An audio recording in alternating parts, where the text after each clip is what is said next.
Hello दोस्तों, आज के इस वीडियो में आपका स्वागत है। आज की इस वीडियो में आपको पराशरण और प्राशब्दाब के बारे में बताऊंगा, ठीक है, जो कि बहुत ही ज़्यादा इंपॉर्टेंट है। ठीक है, इससे क्वेश्चन बड़े बड़े एग्जाम में, छोटे भी एग्जाम में अक्सर पूछे जाते हैं। ठीक है, तो चलिए वीडियो को स्टार्ट करते हैं। तो देखिए, पराशरण दाब क्या होता है। तो पराशरण जो दाब है, इसको पढ़ने के लिए पहले हमको ये जानना पड़ेगा पराशरण क्या होता है।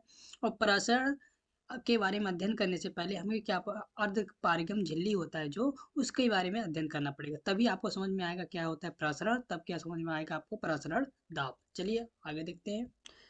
तो देखिए, पहले अर्ध पारगम झिल्ली क्या होता है ना, इसके बारे में अध्ययन करेंगे। उसके बाद हमें समझ में आएगा हमारा जो प्रसरण क्या होता है, तो वो हमें अच्छी तरह से समझ में आ जाएगा। फिर हमें प्रसरण दाब समझने में कोई भी समस्या नहीं होगी। ठीक है, तो अर्धपारगम झिल्ली क्या होता है। वह झिल्ली जिससे विलायक के अणु आर पार हो जाते हैं, परंतु विलेय के अणु आर पार नहीं होते, उसे क्या बोलेंगे, अर्धपारगम झिल्ली। मतलब अर्धपारगम झिल्ली क्या होती है, एक बहुत पतली झिल्ली होती है। ठीक है, जिससे क्या होगा, विलायक, जो विलायक होता है उसके अणु पास हो जाएंगे, लेकिन जो विलेय होता है उसके अणु कभी भी पास नहीं हो पाएंगे। उस ऐसी झिल्ली को हम क्या बोलेंगे, अर्धपारगम झिल्ली। तो समझ में आ गया अर्धपारगम झिल्ली क्या होता है, जिससे विलायक के अणु पास हो जाए, लेकिन विलेय के जो कण है वो आर पार ना हो पाए, उसे क्या बोलेंगे, अर्धपारगम झिल्ली बोलेंगे। ठीक है, अब देखिए ये कहाँ कहाँ पाया जाता है, कैसे में प्राप्त होगा। तो देखिए, जंतु तथा वनस्पति कोशिकाओं पर अर्धपारगम झिल्ली पाई जाती है। ठीक है, बकरे का मूत्राशय, अंडे की झिल्ली, किशमिश, अंगूर आदि के आवरण से क्या है, अर्धपारगम झिल्ली की तरह व्यवहार करते हैं। ठीक है, जैसे अंगूर के ऊपर क्या होता है, आपको एक पतला सा परत दिखाई देगा ना, उसको निकालते हैं एकदम, हमें आर पार दिखाई देता है सब कुछ ना, तो वो क्या है, हमारा अर्धपारगम झिल्ली है। ठीक है, उससे क्या होगा, विलेय के जो कण है वो पास नहीं हो पाएंगे, लेकिन जो विलायक के कण है, अणु है, वो आर पार हो जाते हैं ना, तो उसको हम क्या बोलते हैं, अर्धपारगम झिल्ली बोलते हैं। ठीक है, तो नेक्स्ट हमारा क्या है देखिए, और इसको यहाँ पर देखिए, अगर नोट्स बनाना है ना तो अर्धपारगम झिल्ली लिखिएगा, डेफिनेशन लिखिएगा, यहाँ से एक दो एग्जाम्पल। ठीक है, मैंने अधिक लिख दिया ताकि आपको अच्छी तरह से समझ में आ जाए। ठीक है, सेकंड हमारा क्या है, फिनाल की परत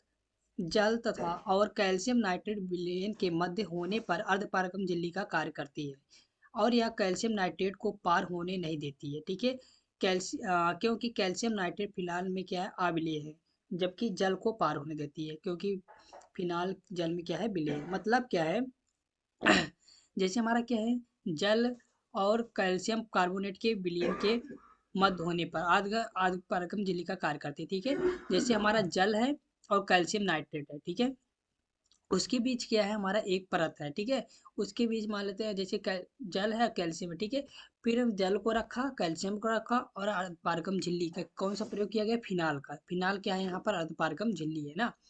अब हम जैसे उसके ऊपर क्या करते हैं, मान लेते हैं, हम जल को क्या करते हैं और कैल्शियम उड़ेलते हैं ना, तो जल के अणु जो है वो पार हो जाएंगे, लेकिन कैल्शियम नाइट्रेट के अणु पार नहीं हो पाएंगे ना, क्योंकि ये हमारा क्या होता है, अविलेय होता है। और ये हमारा क्या है, वैसे ही ये हमारा क्या है, विलेय है, विलेय के कण पास नहीं हो पाते, मैंने ऊपर ही डिस्कस किया है ना। तो वही चीज़ यहाँ पर लिखा है कि अगर हम क्या करते हैं, जल और कैल्शियम नाइट्रेट का विलयन है। अब क्या करेंगे, अर्धपारगम झिल्ली यहाँ पर क्या है, फिनाल।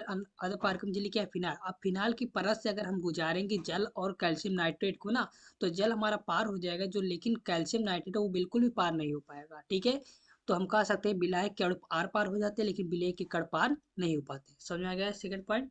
अब चलते हैं, देखते हैं थर्ड पॉइंट। कुछ कार्बनिक पदार्थों जैसे कैल्शियम सल्फेट का फार्मूला क्या होता है, CA3PO4 टेकन ट्वाइस, तथा कॉपर पायरोसाइनाइड आदि की झिल्ली भी अर्धपारगम झिल्ली की भांति व्यवहार करता है। ठीक है, जो हमारा कुछ जैसे अकार्बनिक पदार्थ हैं, जैसे कैल्शियम फास्फेट, ये भी क्या है, हमारा जो है अर्धपारगम झिल्ली की तरह व्यवहार करता है। कैल्शियम फायरोसाइनाइड ये भी जो है अर्धपारगम झिल्ली की तरह व्यवहार करता है। अकार्बनिक भी।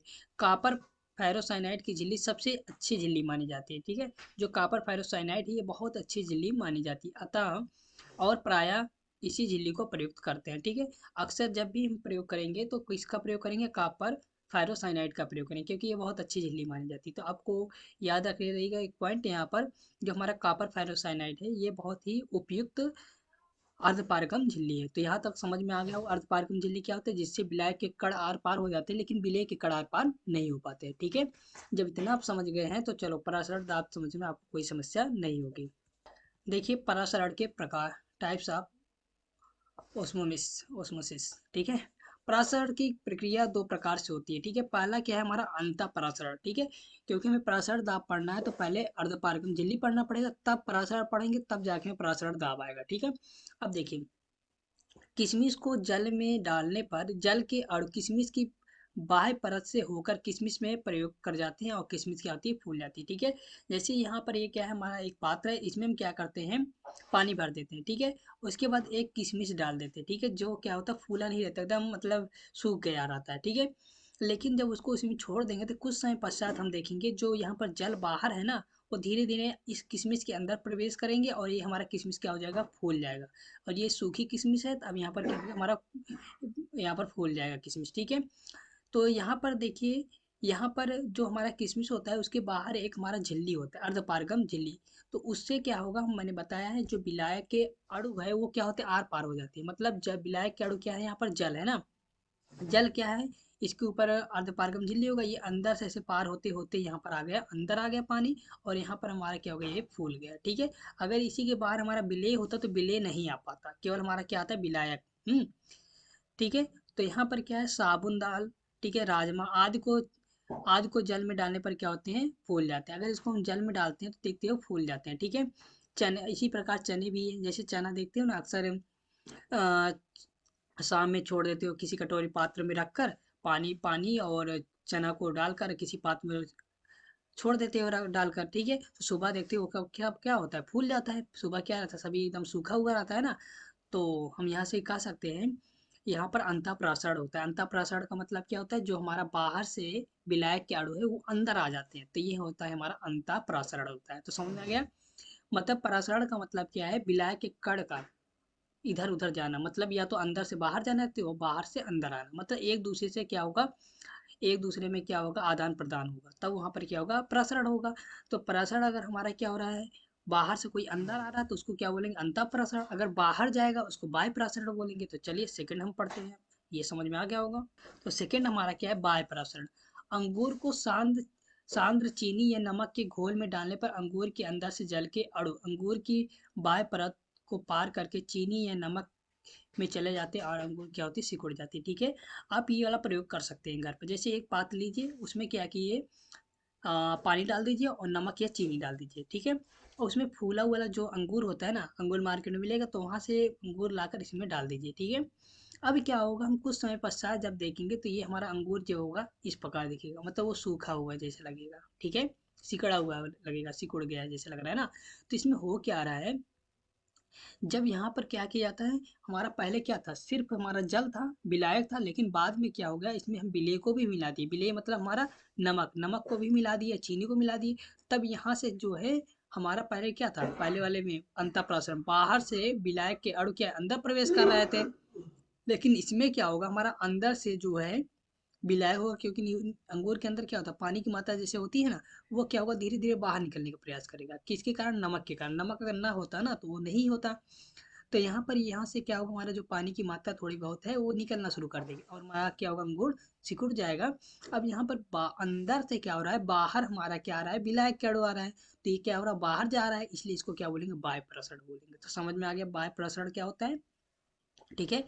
किसी विलेय को विलायक में घोलने में विलेय के कणों का अधिक सांद्रता से, ठीक है। अब यहाँ पर क्या होगा, अधिक, यहाँ पर देखो, यहाँ पर देखो पानी जो है, यहाँ पर हमारा क्या है, बहुत कम गाढ़ा है, यहाँ पर अधिक गाढ़ा होगा ना, अंगूर के अंदर जो होगा बहुत गाढ़ा होगा ना। तो ये अधिक सांद्रता है, ये क्या है, कम सांद्रता होगा। तो वही कह रहा है, अधिक सांद्रता से कम सांद्रता की और स्वतः गति। अब यहाँ पर अपने आप गति करेगी, इसको दबाने की, इसको प्रेस करने की कोई आवश्यकता नहीं है। बस यहाँ पर नमक डाल देंगे, पानी डाल देंगे, ये ऑटोमेटिक ये बाहर निकलने लगेगा, ठीक है, स्वतः गति करता है। अतः अंततः समांगी विलयन लेना विषण कहलाता है, ठीक है। यही क्या कहलाएगा, हमारा विषण कहलाएगा। समझ में आ गया। तो ये हमारा था बाय पर्सन। नहीं समझ में आएगा तो वीडियो रिपीट करके देखेंगे तो आपको अच्छी तरह से समझ में आ जाएगा, ठीक है। क्योंकि एक ही चीज़ को बार बार रिपीट करना वीडियो लंबा करने समान हो जाएगा, तो वीडियो लंबा नहीं करना है, ठीक है। अब देखिए परासरण एवं विसरण में अंतर, ठीक है। परासरण और विसरण में अंतर क्या होता है, ठीक है। तो परासरण क्या होता है, परासरण में क्या होगा, कम सांद्रण वाले विलयन से अधिक सांद्रण वाले विलयन की ओर गति करना क्या कहलाएगा, हमारा परासरण कहलाता है, ठीक है।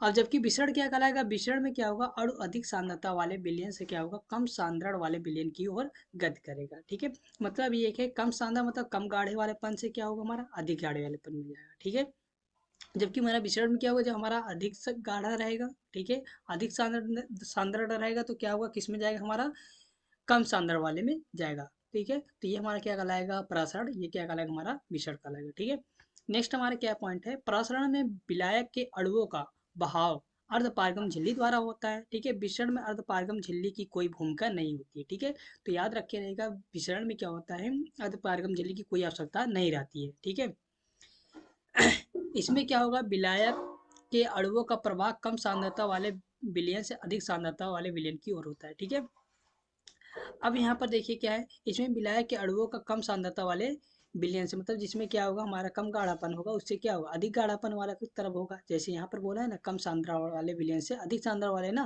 तो वही चीज़ है यहाँ पर। ठीक है, इसमें क्या है, विलायक एवं विलय दोनों का प्रवाह अधिक सांद्रता वाले विलयन से कम सांद्रता वाले विलयन की तरफ होता है। यहाँ पर क्या होता है, वही उल्टा प्रोसेस, यहाँ पर क्या होगा, हमारा अधिक सांद्रता से कम सांद्रता होगा ना, मतलब ये एक दूसरे क्या होते हैं, विपरीत होते हैं, परासरण और विसरण होते हैं। ठीक है, सांद्रण का मतलब क्या होता है, गाढ़ापन, कितना कम गाढ़ा ज्यादा है। ठीक है, फिर हमारा क्या है, परासरण के, अब देखिए हमारा नेक्स्ट क्या है, परासरण केवल विलयनों में होता है। ठीक है, मतलब अगर हमारा कोई विलयन है तभी होगा, लेकिन जबकि विसरण क्या होता है, द्रवों, विलयनों एवं गैसों सभी में हो सकता है। ठीक है, यहाँ पर ऐसी कोई कंडीशन नहीं होती है। ठीक है, अब नेक्स्ट क्या है हमारा, प्रसारण का, प्रसारण को विलयन पर अतिरिक्त दाब लगा कर क्या कर सकते हैं, रोक सकते हैं। मतलब अगर हमारा प्रसारण हो रहा है, अगर इसको हम रोकना चाहते हैं तो दाब लगाकर हम रोक सकते हैं, लेकिन जो विसरण होता है उसको हम रोक नहीं सकते। ये जो दाब लगाकर रोकते हैं ना, यही क्या कहलाता है, प्रसारण दाब कहलाता है। ठीक है, तो चलिए हम आगे देखते हैं। तो चलिए देखते हैं, ये फिगर देखते हैं। देखिए, ये हमारा एक पात्र है, एक दूसरा एक पात्र है। ठीक है, यहाँ पर हमारा क्या भरा हुआ है, विलयन, यहाँ पर क्या भरा हुआ है, शुद्ध विलायक, विलायक भरा हुआ है। ठीक है, अब यहाँ पर क्या है, हमारा अर्धपारगम झिल्ली। ठीक है, अर्धपारगम झिल्ली, यहाँ पर क्या होगा, हमारा वायु दाब लगाएगा, यहाँ पर भी वायु दाब लगाएगा। ठीक है, जब दोनों जगह वायु दाब लगाया है तो बराबर दोनों, कोई यहाँ पर असर होने वाला नहीं है। अगर यहाँ पर मान लेते वायु नहीं दाब लगाएगा तो हमारे यहाँ पर ज्यादा दाब लगेगा, यहाँ पर क्या हुआ, ये हमारा पिस्टन ऊपर उठता चला जाएगा। तो देखिए, अब हम क्या करेंगे, ये हमारा विलायक या क्या है, विलयन है। अब अगर मैं आपसे पूछूं कि हमारा यहाँ से विलायक इसमें से इसमें जाएगा या तो इसमें से इसमें जाएगा, तो आप यही कहेंगे कि हमारा क्या है, ये इसका सांद्रण क्या होगा, सांद्रता, विलायक का जो सांद्रता, ये कम गाढ़ापन होगा तो सांद्रता कम होगा, ये अधिक गाढ़ापन होगा तो इसका सांद्रता क्या होगा, अधिक होगा। तो कम सांद्रता से अधिक सांद्रता की तरफ जाएगा। तो मतलब हमारा जो विलायक के कण है, यहाँ से निकल कर क्या होगा, धीरे धीरे इसमें जाने लगेगा, जाने लगेगा कि नहीं, अब इसमें जाने लगेगा धीरे धीरे, ये बढ़ता चला जाएगा, हमारा पिस्टन ऊपर उठते चला जाएगा। ठीक है, तो ये क्या प्रक्रिया कहलाएगा, हमारा प्रसारण कहलाएगा। प्रसारण क्या कहलाएगा, जैसे यहाँ पर हमारा पिस्टन, ये है एक हमारा पात्र है, दूसरा पात्र है, यहाँ पर हमारा क्या लगेगा, एसपीएम। ठीक है, सेमी, ये जो है अर्धपारगम झिल्ली का, अर्धपारगम झिल्ली है। ठीक है, एसपीएम मतलब अर्धपारगम झिल्ली है। ठीक है, तो इसका फुल फॉर्म देखना चाहते हैं तो चलिए दिखा देते हैं। तो इसका फुल फॉर्म क्या होता है, एस पी एम, मतलब सेमी परमेबल मेम्ब्रेन। ठीक है, याद रखे रहिएगा। तो हमारा क्या है, विलायक के अणु यहाँ से इसमें आ रहा है। ठीक है, क्योंकि हमारा अधिक सांद्रता है, एक कम सांद्रता है, तो आप वैसे ही इमेजिन कर सकते हैं कि यहाँ से यहाँ तक जाएगा, क्योंकि ये अधिक गाढ़ापन होगा तो ये आ नहीं पाएगा, ये कम गाढ़ापन है तो इधर तुरंत आ जाएगा। ठीक है, अब यहाँ पर आएगा तो ये बढ़ता चला जाएगा। ठीक है, लेकिन हमें क्या करना है, इस परासरण की जो प्रक्रिया है इसको रोकना है। परासरण की प्रक्रिया को रोकना है, तो हमें क्या करना है, यहाँ पर दाब लगाना पड़ेगा, यहाँ पर दबा दे ताकि ये बढ़ ना पाए। जब ये बढ़ नहीं पाएगा, इधर के कण इधर आ ही नहीं पाएंगे। ठीक है, अगर आएंगे तो ये जाहिर सी बात है ये उठेगा, अगर ये उठ ही नहीं पाएगा तो यहाँ पर कण भी नहीं आ पाएगा। तो हम क्या करेंगे, इसको जो है इधर आने से रोकना है, तो क्या करेंगे, यहाँ पर हम दाब लगाएंगे। ठीक है, वो हमारा क्या है, पाई है। ठीक है, यही जो पाई है यही क्या कहलाता है, हमारा परासरण दाब। तो हम बोल सकते हैं, जब हमारा कम सांद्रता वाले विलयन से अधिक सांद्रता वाले विलयन में क्या होगा, विलायक के अणुओं का गति होगा या जाएगा, तो हम क्या करेंगे, वो परासरण होगा। तो वही परासरण को रोकने के लिए जो दाब लगाएंगे उसी क्या बोलेंगे, हम परासरण दाब बोलेंगे। तो समझ में आ गया परासरण दाब क्या होता है। चलिए हम देखते हैं इसका डिफिनीशन, थ्योरी पूरा। देखिए प्रसारण क्या होता है और प्रसारण दाब, अब इतना आप समझ गए हैं तो आसानी से समझ सकते हैं क्या होता है प्रसारण और प्रसारण दाब। प्रसारण की क्रिया को सर्वप्रथम एवे नालेट ने प्रेक्षित किया था, जब दो भिन्न सांद्रता के विलयनों को अर्धपारगम झिल्ली द्वारा पृथक किया जाता है। ठीक है, तो वहाँ पर एसपीएम लगा था ना, अर्धपारगम झिल्ली, एक अधिक सांद्रता था, एक कम सांद्रता था। ठीक है, जो हमारा विलयन है वो क्या है, अधिक सांद्रता है उसका, जो विलायक है उसका क्या है, कम सांद्रता है। ठीक है, तो कम सांद्रता वाले विलयन से विलायक के अणु क्या है, इससे निकलकर अधिक सांद्रता वाले विलयन में जब तक पहुंचते रहते हैं जब तक झिल्ली के दोनों तरफ क्या होगा, सांद्रता समान नहीं है। ठीक है, अब क्या होगा, मैंने ऊपर फिगर में बताया ना कि ये वहां पर विलायक के अर्ध से निकल कर कहाँ जाएगा, हमारा इधर की साइड, मतलब विलयन में जाने लगेगा। ठीक है, और तब तक जाने लगे जब तक दोनों सांद्रता बराबर ना हो जाए। ठीक है, तो इसका डिफिनीशन हम लिख सकते हैं परासरण दाब का, या परासरण का हम क्या निकल सकते हैं, डिफिनीशन परासरण का। यहाँ पर डिफिनीशन क्या हो जाएगा, परासरण का डिफिनीशन, विलायक का कम सांद्रता वाले विलयन से अधिक सांद्रता वाले विलयन की ओर अधपारगम झिल्ली से प्रवाह क्या कहलाएगा, परासरण कहलाएगा। ठीक है, तो हमारा क्या था फिगर, देखते हैं। देखिए, ये वाला फिगर एक ही चीज़ है दोनों। ठीक है, आप जो समझ सके हैं वही लिखिए। अब यहाँ पर क्या है, हमारा विलायक है, यहाँ पर क्या है, हमारा विलयन है। ठीक है, ये कम सांद्रता है, ये क्या है, अधिक सांद्रता है। तो वही है यहाँ पर विलायक का, यहाँ पर विलायक है कम सांद्रता वाले विलयन से अधिक सांद्रता वाले विलयन की ओर अर्धपारगम झिल्ली से प्रवाह होकर जाना क्या कहलाएगा, परासरण कहलाएगा। तो समझ आएगा परासरण क्या होता है। ठीक है, अब क्या है, हमारा प्रासरण में क्या होता है, विलायक के कण पारगम झिल्ली के दोनों ओर गति करते हैं, परंतु तन विलयनों से सांद्र विलयन की ओर प्रवाह अधिक होने के कारण कुल स्वतः प्रवाह का दृष्टि गोचर होता है। मतलब यहाँ से यहाँ पर भी आएगा हमारा कण, यहाँ से यहाँ तक, लेकिन अधिक मात्रा में हमारा विलायक से विलयन में जाएगा, ना कि विलयन में से विलायक में। ये इधर से आएगा लेकिन बहुत कम मात्रा में, उसको हम नगण्य मान लेंगे। ठीक है, तो यहाँ पर हमारा क्या होगा, मान लिया जाता है कि हमारा विलायक में से विलयन में जा रहा है। ठीक है, चूंकि कम सांद्रता वाले विलयन या शुद्ध विलायक का वाष्प दाब अधिक होता है, यहाँ से क्या होगा, वाष्प दाब अधिक होगा। ठीक है, प्रेशर ज़्यादा लगेगा। इसलिए विलायक के अणु कम सांद्रता वाले विलयन या शुद्ध विलायक से अधिक सांद्रता वाले विलयन की ओर गति करते हैं। अब यहाँ पे जब प्रेशर ज़्यादा लगेगा, दाब अधिक लगेगा, तो ऑटोमेटिक हमारा विलायक में से निकल कर कण कहाँ जाएगा, विलयन में आ जाएगा। तो यहाँ तक क्लियर हो गया। अगर मैंने ऊपर ही बताया था ना, अगर हमें परासरण की प्रक्रिया को रोकना होगा तो हम क्या करेंगे, विलयन वाले जो ऊपर पिस्टन लगा था हमारा, देखिए पिस्टन, यहाँ पर जो पिस्टन लगा होगा, यहाँ पर हमें क्या लगाना होगा, दाब लगाना पड़ेगा। जब यहाँ पर दाब लगा देंगे तो हमारा प्रसारण रुक जाएगा। यही दाब लगाने पर जो प्रसारण रुक जाएगा, यही क्या कहलाएगा, हमारा प्रसारण दाब कहलाएगा। ठीक है, तो चलिए देखते हैं प्रसारण दाब। तो देखिए, प्रसारण दाब, ठीक है, ऑस्मोटिक प्रेशर, किसी विलयन को अर्धपारगम झिल्ली द्वारा विलायक से पृथक रख कर प्रसरण की क्रिया को रोकने के लिए विलयन पर क्या लगाते हैं, लगाया गया अतिरिक्त न्यूनतम दाब क्या कहलाएगा, प्रसरण दाब। ठीक है, अब इतना हम प्रेशर लगाएंगे, ज़्यादा नहीं लगाएंगे, इतना लगाएंगे ताकि हमारा जो है प्रसरण समाप्त मतलब प्रसरण की जो प्रक्रिया है वो रुक जाए। अब इतना अधिक नहीं लगा देंगे, कि जितना आवश्यक उतना ही लगाएंगे। अगर हम ज़्यादा लगा देंगे ना, तो विलयन में से हमारा विलायक में जाने लगेगा। शुरुआत में क्या है, विलायक से हमारा जो अणु है निकलेगा, कहाँ जाएगा, विलयन में जाएगा। अब उसको रोकने के लिए हम क्या करेंगे, दाब लगा देंगे, लेकिन हम इतना अधिक दाब नहीं लगा देंगे कि विलयन में से हमारा विलायक होने लगे, मतलब उल्टा होने लगे।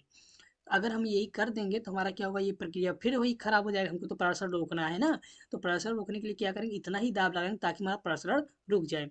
तो वही न्यूनतम लगाया गया दाब क्या कहलाएगा, हमारा प्रसरण दाब कहलाएगा। इस प्रकार प्रसरण दाब विलायक तथा विलयन के वाष्प दाबों के अंतर के बराबर होता है। ठीक है, तो प्रसारण दाब का फार्मूला क्या होगा, विलायक का वाष्प दाब माइनस क्या होगा, विलयन का वाष्प दाब। तो यहाँ से प्रसारण दाब ये भी हम लिख सकते हैं, तन विलयन का वाष्प दाब माइनस क्या हो जाएगा, हमारा सांद्र विलयन का वाष्प दाब। ठीक है, जो तन विलयन का वाष्प दाब होता है सांद्र विलयन के वाष्प दाब से क्या होता है, बड़ा होता है। तो ये फार्मूला याद रखे रहिएगा। ठीक है, तो समझ में आगे प्रसारण दाब क्या होता है। चलिए आगे चलते हैं। प्रसरण दाब ज्ञात करने की विधि है। प्रसरण दाब निम्नलिखित विधि द्वारा ज्ञात किया जाता है। ठीक है, तो फेफर की विधि है, देवरीज की विधि है, मोर्स और फ्रेजर की विधि है, जीवद्रव्य कुंचन विधि है, टाउनसेंड की सरंध्र डिस्क विधि है, बर्गर और हर्ट्रे की विधि है। अब देखिए प्रसरण दाब के नियम। ठीक है, अब प्रसरण दाब ज्ञात करने के कुछ फार्मूले हैं, कैसे ज्ञात होगा। ठीक है, डेरिवेशन कर लेते हैं प्रसरण दाब ज्ञात करने का। इस सिद्धांत के आधार पर वान हाफ ने गैसीय नियमों का प्रयोग पराशर दाब के लिए किया। ठीक है, इसके परिणाम निम्नवत हैं। पहला क्या है हमारा, वायल वान हाफ नियम। ठीक है, वायल हाफ नियम। ठीक है, वान हाफ नियम। तो इसका डिफिनेशन क्या है, स्थिर ताप पर किसी विलयन का पराशर दाब, ठीक है, मतलब पाई, पराशर दाब उसकी सांद्रता, सांद्रता मतलब क्या होगा हमारा सी, कंसंट्रेशन। ठीक है, सांद्रता मतलब कंसंट्रेशन सी के क्या होता है समानुपाती, मतलब पाई समानुपाती सी हो जाएगा। तो मान लेते हैं बिलियन का परासर दाब क्या है, पाई है, और बिलियन का संदर्भ क्या है, सी है। तो बिलियन और सांद्रता, बिलियन का आयतन जिसमें विलेय की निश्चित मात्रा घुली हुई मान लेते हैं, वो क्या है हमारा आयतन क्या है मान लेते हैं भी है, ठीक है। तो हमारा पाई अनुक्रमपाती सी हो जाएगा। समझ में आया। वन हाफ नियम क्या कहता है, किसी भी विलयन का जो वाष्प दाब रहता है वो उसकी सांद्रता क्या होते हैं समानुपाती होता है। तो यहाँ से हम समानुपाती कर दिए, ठीक है, और आयतन मान लेते हैं सी। अब यहाँ पर जो सी है ना वो सांद्रता है। अब सांद्रता में कुछ भी हो सकता है हमारा, ठीक है, मोलरता, नॉर्मलता, मोलरता, ठीक है, लेकिन अक्सर यहाँ पर क्या होगा हमारा मोलरता होगा, ठीक है। फिर सेकंड हमारा क्या है, चार्ल्स वांट हाफ नियम। स्थिर सांद्रता पर किसी विलयन का परासर दाब उसके परम ताप के क्या होता है समानुपाती, ठीक है। चार्ल्स वांट हाफ नियम क्या कहता है, विलयन का जो परासर दाब होता है पाई, वो उसके परम ताप मतलब के टी, कैपिटल टी के क्या होता है समानुपाती होता है। तो यदि मान लेते हैं विलयन को जो परासर दाब क्या है पाई है, परम ताप क्या है कैपिटल टी है, तो क्या हो जाएगा पाई अनुपाती टी हो जाएगा। अब क्या करेंगे, इधर हम अनुपाती चिन्ह को हटाने के लिए यहाँ पर एक स्थिरांक लिख देंगे, तो क्या हो जाएगा टी स्थिरांक इंटू पाई हो जाएगा। जब टी को पक्षांतर करेंगे क्या होगा, पाई अपान टी स्थिरांक हो जाएगा। यहाँ तक क्लियर हो गया। तो चलिए आगे चलते हैं। अगर यहाँ पर भी अनुक्रमणपाती, यहाँ पर भी अनुक्रमणपाती, दोनों एक साइड बराबर है, तो यहाँ पर हम लिख सकते हैं पाई अनुक्रमणपाती सी टी लिख सकते हैं। तो चलिए आगे देखते हैं। तो यहाँ से आ जाएगा उपरोक्त दोनों नियम को संयुक्त करने पर ये आ जाएगा, ठीक है। अब यहाँ पर क्या करेंगे यहाँ पर पाई, अब यहाँ पर सी क्या है सांद्रता है, तो सांद्रता बराबर क्या होता है मोलों की संख्या हमें मालूम है। यहाँ पर मोलरता नाम तो कुछ भी हो सकता है, मान लेते हैं यहाँ पर मोलरता होगा, ठीक है, अक्सर मोलरता ही होगा, ठीक है। तो यहाँ पर सांद्रता बराबर क्या होगा, या तो मोलरता बराबर मोलों की संख्या मतलब एन बटे क्या होगा बिलियन का आयतन, तो यहाँ पर एन हो जाएगा, एन अपान कैपिटल वी हो जाएगा, यहाँ से हो जाएगा, ठीक है। जहाँ एन क्या है मोलों की संख्या है और भी हमारा क्या है आयतन, ऊपर ही हम लोग मान लिए, ठीक है। अब यहाँ पर अनुक्रमपाती चिन्ह को हटाने के लिए यहाँ पर क्या प्रयोग किया जाएगा, एक कांस्टेंट जिसका नाम यस है, ठीक है, ठीक है, यस है। तो यहाँ पर अनुक्रमपाती चिन्ह को हटाकर क्या प्रयोग कर देंगे एस का, ठीक है। अब यहाँ पर भी नीचे दे रहा है तो मल्टीप्लाई पाई भी बराबर क्या आएगा एस टी आ जाएगा, ठीक है। तो उपरोक्त समीकरण समान विलयन समीकरण कहलाती है। यहाँ पर जो एस दिख रहा है यस एक क्या है हमारा स्थिरांक है, जिसे क्या बोलेंगे विलयन स्थिरांक कहते हैं, ठीक है। सार्वत्रिक गैस स्थिरांक आर की भात यस का मान भी कितना होता है 0.0821 लीटर वायुमंडलीय प्रति मोल प्रति डिग्री परमताप होता है, ठीक है। तो आप याद रखे रहिएगा जो हमारा एस का वैल्यू होता है कितना होता है 0.0821 होता है, ठीक है, याद रखे रहिएगा। अब देखिए दो विलयनों के मिश्रण पर परासरण दाब, ठीक है। तो देखिए पहला क्या है हमारा, माना एक ही पदार्थ के दो विलयन जिनके परासरण दाब क्या है पाई वन और पाई टू है, ठीक है। दो विलयन है उनका परासरण दाब क्या है पाई वन और पाई टू है, ठीक है, मिलाए जाते हैं। तो हमारा यही होगा पाई वन भी वन प्लस क्या होगा पाई टू भी टू हो जाएगा, ठीक है। पाई आर ब्रैकेट में क्या होगा भी वन प्लस भी टू, ये फार्मूला याद रखे रहेगा, ये बड़े एग्जाम में ये काम आएंगे, ठीक है। जब आई टी जेई ये सब का पेपर देने जाएंगे तो ये सब फार्मूले उसमें काम आते हैं, ठीक है। जहाँ क्या है हमारा भी वन भी टू क्या है दोनों बिलियनों की आयतन है, ठीक है, क्योंकि दो बिलियन दोनों का आयतन क्या है भी वन भी टू है, उनका दाब क्या है हमारा पाई वन और पाई टू है, ठीक है। तथा पाई आर जो है परिणामी हमारा क्या है प्रसरण दाब है, ठीक है। यहाँ से क्या होगा टोटल हमारा प्रसरण दाब आ जाएगा, ठीक है। सेकंड हमारा क्या है, माना एन वन और एन टू क्या है दोनों विलेनों के क्या है मोलों की संख्या है, ठीक है, जो क्रमशः क्या है उनके आयतन क्या है बी वन और बी टू है। तब यहाँ से हो जाएगा पाई बराबर क्या होता है पाई वन प्लस पाई टू होता है, क्योंकि पाई क्या है हमारा प्रसर दाब है। तो पहले बिलियन का हमारा प्रसर दाब कितना है पाई है, दूसरे बिलियन का प्रसर दाब कितना है हमारा पाई टू है। तो टोटल प्रसर दाब कितना हो जाएगा पाई वन प्लस पाई टू हो जाएगा, ठीक है। तो यहाँ से हम पाई वन का वैल्यू ये रख सकते हैं N one I one R T upon B one plus V T, और यहाँ पर प्लस क्या हो जाएगा हमारा N two I two R T upon क्या होगा V one plus V two, ठीक है। ये याद रखे रहिए कंपटीशन में आते हैं ये सब। यहाँ से पाई बराबर क्या हो जाएगा, यहाँ से हम क्या देख देख रहे हैं यहाँ पर आर और टी दोनों एक ही चीज़ है यहाँ पर ना। तो यहाँ से आर और टी हम क्या कर लेंगे कॉमन ले लेंगे, तो बचे क्या हमारा N N one I one upon क्या हो जाएगा हमारा V one plus V two. फिर यहाँ से आ जाएगा एन टू और आई टू अपान क्या होगा V one plus V two. जब यहाँ पर अंश समान है तो हर जुड़ जाएगा, तो यहाँ पर मैंने जोड़ के लिख दिया, ठीक है। तो ये फार्मूला आप ऐसे याद रखे रहेगा, ये बड़े एग्जाम में जैसे आई टी जी सबका दे रहे हैं बी एच यू का, तब वहाँ पर पूछता है, तो ठीक है। तो चलिए आगे चलते हैं। अब देखिए पराशर से संबंधित कुछ महत्वपूर्ण शब्दावली, ठीक है। तो सब पहला क्या है हमारा समपराशरी विलयन, यहाँ से समझ में आ रहा होगा समपराशरी विलयन मतलब क्या होगा जिसका पराशरण क्या रहे समान रहे उसे क्या बोलेंगे समपराशरी विलयन बोलेंगे, ठीक है। तो चलिए डिफिनेशन देखते हैं। भिन्न पदार्थों वाले दो बिलियन, ठीक है, अगर दो बिलियन है उनका पराशर दाब क्या है पाई वन और पाई टू है, ठीक है। जिनके पराशर दाब समान ताप पर समान होते हैं उसे क्या बोलेंगे, समपराशरी विलयन बोलेंगे। ठीक है, जैसे दो विलयन है उनका पराशर दाब क्या होगा, अलग अलग होगा। लेकिन अगर सपोज दैट मान लेते हैं वो क्या हो रहा है, हमारा समान हो जा रहा है। ठीक है, पाई वन बराबर क्या हो जा रहा है, पाई टू, तब ऐसी कंडीशन में ये क्या कहलाएगा, हमारा समपराशरी विलयन कहलाएगा। ठीक है, क्योंकि यहाँ समपराशरी बोल दिया तो मतलब पराशर दाब क्या होना चाहिए, समान होना चाहिए। ठीक है, पराशर दाब समान होगा। ठीक है, तो जब पराशर दाब समान होगा, क्योंकि हमें मालूम है पाई अनुपाती क्या होता है, सी होता है, तो यहाँ पर हम पाई वन के स्थान पे सी वन रख सकते हैं, सी टू रख सकते हैं, मतलब हमारा जो कंसंट्रेशन है, सांद्रता है, वो भी समान आना चाहिए। ठीक है, तो वो भी ऑटोमेटिक समान हो जाएगा। ठीक है, और सांद्रता बराबर हमें मालूम है क्या होता है, एन अपान भी, मोलों की संख्या बटे विलयन का आयतन। ठीक है, तो यहाँ पर वही लिख दिया मैं, यहाँ पर सी वन है तो क्या लिख दिया, एन वन और वी वन।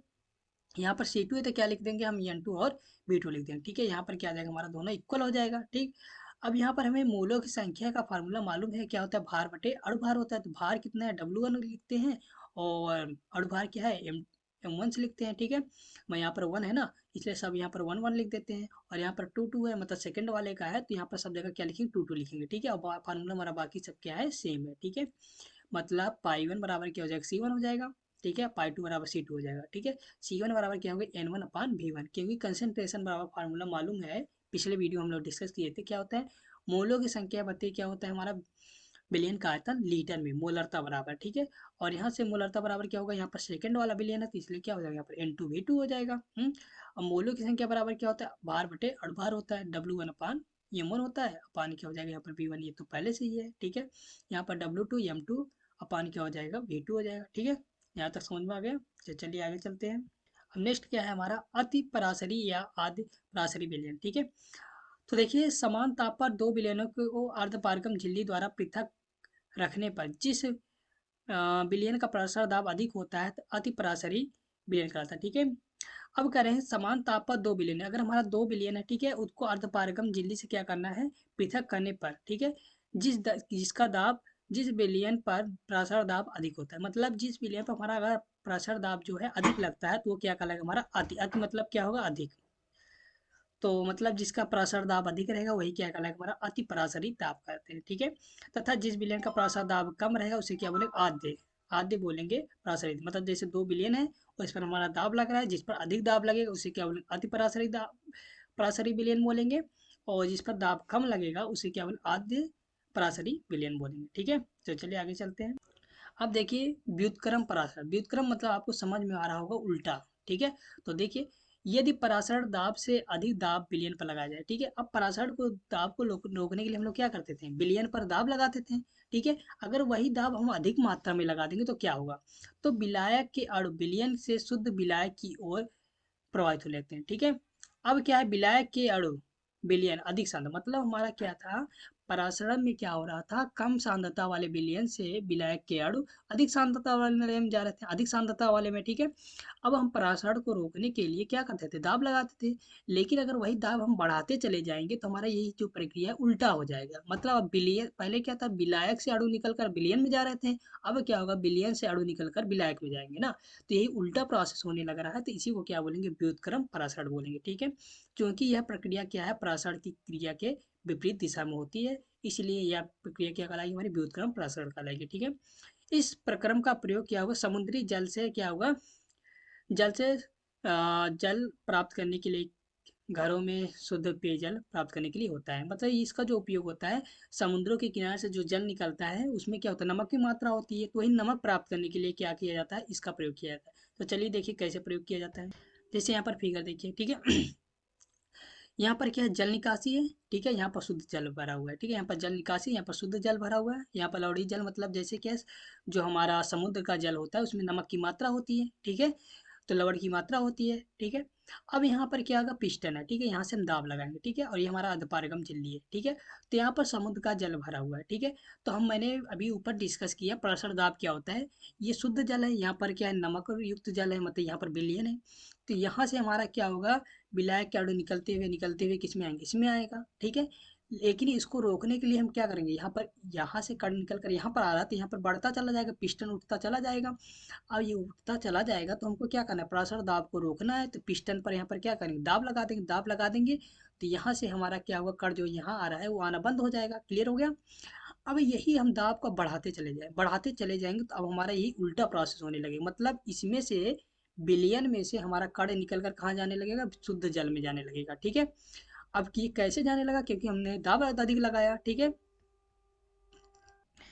तो ठीक है, तो जब अधिक हम दाब लगा देंगे, दाब ग्रेटर देन पाई, मतलब यहाँ पर जो हमारा दाब बराबर कितना था, पाई था। अब ये हम क्या होगा, दाब अधिक लगा देंगे। ठीक है, ग्रेटर देन मतलब दाब अधिक लगा देंगे तो हमारा क्या होगा, पानी जितना है यहाँ से सब धीरे धीरे यहाँ निकल आ जाएगा। अब यहाँ से हम क्या होगा, हमारा ये जो निकास नली है, हमारा जल निकासी, यहाँ से सब पानी निकलने लगेगा। ठीक है। तो यहाँ से क्या है, जितना भी हमारा नमक और यहाँ पर क्या होगा, जल होगा, तो यहाँ से जितना भी हमारा जल होगा धीरे धीरे इसमें आने लगेगा और यहाँ से हम निकल जाएगा। तो यहाँ पर क्या होगा, लास्ट में ऐसे ऐसे प्रेशर बढ़ाते जाएंगे तो लास्ट हमारा क्या बचा रहेगा, नमक बच जाएगा। ठीक है, और हमें नमक प्राप्त हो जाएगा। ठीक है। तो नमक, समुद्र से नमक प्राप्त करने के लिए हमारा क्या किया जाता है, व्युत्क्रम जो पराशर है इसका प्रयोग किया जाता है। और यहाँ पर जो हमारा SPM है, क्या है, सेमी परमेबल क्या है, मेम्ब्रेन है। ठीक है, मतलब हमारा अर्धपारगम झिल्ली है। इससे क्या होगा, हमारा पास होता चला जाएगा ब्लैक का। ठीक है, तो समझ में आ गया। तो चलिए एक क्वेश्चन कर लेते हैं। कह रहा है 24 डिग्री सेल्सियस पर एक शर्करा विलयन का परासरण दाब कितना है, 2.5 वायुमंडल दाब है। ठीक है, 2.5 मतलब ये वायुमंडल दाब परासरण दाब है, मतलब ये पाई बराबर कितना हो जाएगा, 2.5 हो जाएगा। क्लियर हो गया। और ये हमारा क्या है, 24 डिग्री सेल्सियस, मतलब ये हमारा टी बराबर दिया है। तो यहाँ पर टी बराबर जो वैल्यू रखा जाता है केल्विन में रखा जाता है, तो इसमें हम क्या करेंगे, 273 जोड़ देंगे तो क्या होगा, टी बराबर 24 प्लस 273 बराबर कितना, 297 केल्विन आ जाएगा। ठीक है। कह रहा है विलयन की सांद्रता ग्राम मोल प्रति लीटर में ज्ञात कीजिए, मतलब हमारा क्या पूछा है, यहाँ पर सी बराबर पूछा है। सांद्रता हमारा क्या होता है, सी होता है ना, पूछा है। तो चलिए फार्मूला क्या होता है, ये सब क्वेश्चन में दिया है। एस बराबर, ये तो मैंने ऊपर ही बताया, याद रखे रहिए, क्या होता है, 0.0821। ये एस का वैल्यू हमेशा ही निश्चित रहता है। ठीक है, ये कांस्टेंट है, याद रख रहिएगा। तो यहाँ से पराशर ताप का जो फार्मूला होता है हमारा क्या होता है, पाई बराबर होता है CHT होता है। ठीक है। अब यहाँ पर सी हमारा क्या है, कंसंट्रेशन है, मतलब सांद्रता है। यस हमारा क्या है, नियतांक है। ठीक है, कांस्टेंट है। और यहाँ पर टी क्या हमारा टेम्परेचर है, और पाई हमारा क्या, पराशरण दाब है। ठीक है। अब यहाँ पर सी का हमको वैल्यू ज्ञात करना है, सांद्रता ना, सांद्रता मतलब क्या है, सी कंसंट्रेशन। तो यहाँ पर सी का वैल्यू क्या आ जाएगा, हमारा पाई बटे क्या हो जाएगा, ST हो जाएगा। ठीक है। और पाई का वैल्यू यहाँ पर कितना है, 2.5 है। नीचे एस बराबर कितना है, 0.0821 है। और टी का वैल्यू कितना है, 297। ठीक है, यहाँ पर गुणा भाग करेंगे, गुणा करने के बाद डिवाइड करते हैं, कितना आ जाएगा, 0.1025 ग्राम मोल लीटर इनवर्स। ठीक है। तो शर्करा विलयन की जो सांद्रता है कितना आ जाएगा हमारा, 0.1025 ग्राम मोल लीटर इनवर्स। ठीक है। तो आज के लिए इतना ही काफ़ी है। तो ये वीडियो आपको कैसा लगा कमेंट बॉक्स में लिखकर बताइएगा। और अभी तक हमारे चैनल को सब्सक्राइब नहीं किया, सब्सक्राइब कर दीजिए और बेल आइकन को प्रेस करना नहीं भूलेगा, जिससे कि आने वाली वीडियो आप तक सबसे पहले पहुंचे। Thank you for watching the video.